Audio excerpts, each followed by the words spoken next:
आई म्हणजे मंदिराचा उंच कळस, आई म्हणजे अंगणातील पवित्र तुळस, आई म्हणजे भजनात गुणगुणावी अशी संत वाणी, आई म्हणजे वाळवंटात प्यावं असं वाटणारं थंडगार पाणी, आई म्हणजे आरतीत वाजवावी अशी लयबद्ध टाळी, आणि आई म्हणजे वेदनेनंतरची सर्वात पहिली आरोळी.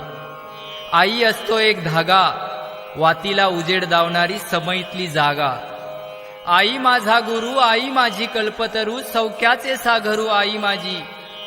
अशा कितीही उपमा आईला दिल्या तरी त्या कमीच, कारण आई सारखे दैवत साऱ्या जगतावर नाही. स्वामी तिन्ही जगाचा आई विना भिकारी. या सृष्टीचे निर्माते ब्रह्मा, विष्णू आणि महेश यांना सुद्धा आईचं महत्त्व पटावं म्हणून अनुसयेपोटी जन्म घ्यावा लागला. अशी ही आमची आई सर्वश्रेष्ठ आहे बघा.